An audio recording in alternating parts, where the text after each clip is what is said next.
যে চাপ সরকার দিচ্ছে এখন এ সমস্ত কিছু হবে, যারা ঠিক হবে না তাদেরকে জেলে যেতে হবে। তোলাবাজিতে জিরো টলারেন্স রাজ্য সরকারের অবস্থান। আর ঝাড়গ্রামে পাকড়াও পুলিশ কর্মী।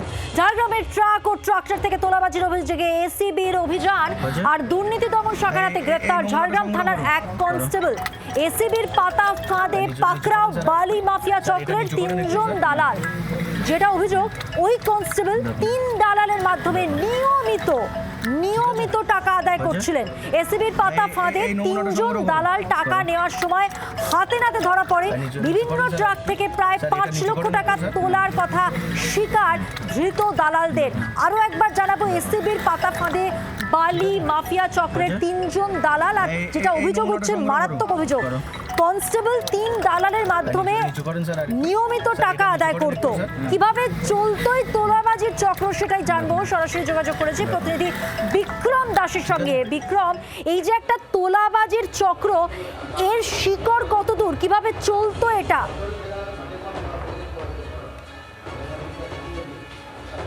দেখো, রাস্তায় ট্রাক দাঁড় করিয়ে বা লরি দাঁড় করিয়ে পুলিশ টাকা তুলছে, সিভিক ভলেন্টিয়ার টাকা তুলছে, এই ছবি কিন্তু নতুন নয়। কিন্তু সময় যত বদলাচ্ছে ততই কিন্তু মোডাস অপারেন্ডি বদলাচ্ছে। এবং আমরা যেটা জানতে পারছি, এরকমই একটা নতুন মোডাস অপারেন্ডির হদিশ পেল এবার রাজ্য পুলিশের অ্যান্টি করাপশন ব্রাঞ্চ, অর্থাৎ দুর্নীতি দমন শাখা। যেখানে আমরা যেটা এসিবি সূত্রের খবর, যে ঝাড়গ্রামে একটি বিশেষ অভিযান চালানো হয় এসিবির তরফ থেকে, যেখানে প্রথমে 3 জন দালালকে গ্রেফতার করা হয় এবং পরবর্তী ক্ষেত্রে একজন পুলিশ কনস্টেবলকে গ্রেফতার করা হয়। কেন এই গ্রেফতার?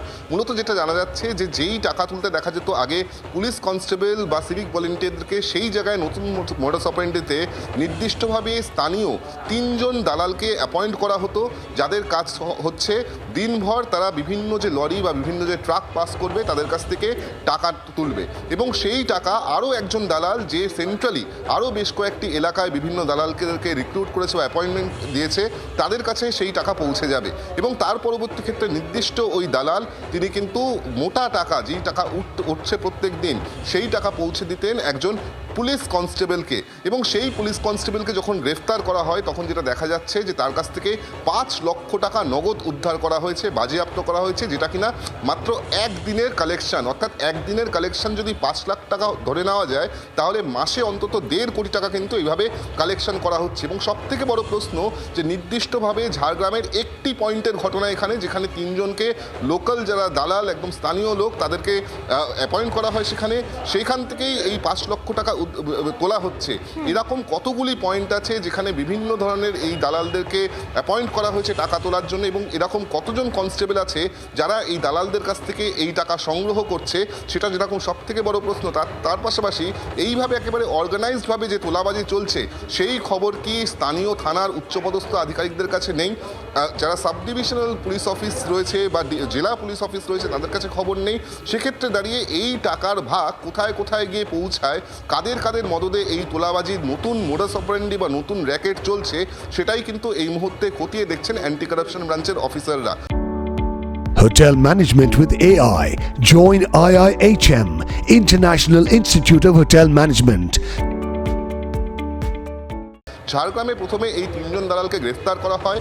তাদেরকে জিজ্ঞাসাবাদ করে তাদের মোবাইল ফোনে একটি নাম্বার পাওয়া যায়, যেখানে লেখা আছে ঝাড়গ্রাম ম্যানেজার। কে এই ঝাড়গ্রাম ম্যানেজার? তাজ্জব করা ব্যাপার হলো যে এই ঝাড়গ্রাম ম্যানেজার আদপে ঝাড়গ্রাম থানার একজন পুলিশ কনস্টেবল, যার নাম্বার সেভ করা রয়েছে এই দালালদের কাছে ঝাড়গ্রাম ম্যানেজার বলে। এবং এই মোবাইল ফোনের সূত্র ধরেই ওই কনস্টেবল পর্যন্ত পৌঁছে যান এসিবির আধিকারিকরা। সেখান থেকে কিন্তু 5 লক্ষ টাকা নগদ তার কাছ থেকে উদ্ধার করা হয়, যেটা একদিনের কালেকশন মাত্র। সেক্ষেত্রে দাঁড়িয়ে এরকম কতদিন ধরে চলছে, কত গাড়ির কাছ থেকে, অর্থাৎ কত ট্রাক, কত লরির কাছ থেকে এইভাবে টাকা নেওয়া হয়েছে, সে বিষয়টা যেরকম খতিয়ে দেখা হচ্ছে। পাশাপাশি আমরা যেটা জানতে পারছি, যে নির্দিষ্ট একজন ট্রাক চালক, তিনি অভিযোগ করেছিলেন যে তার কাছ থেকে 22,000 টাকা নেওয়া হয়েছে ট্রাক পাস করানোর জন্য।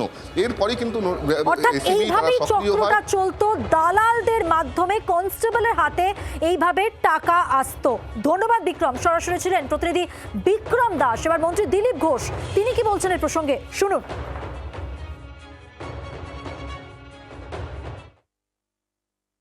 রাস্তায় প্রকাশ্যে আমরা দেখেছি পুলিশ দাঁড়িয়ে ট্রাক আটকে চাঁদা তুলছে।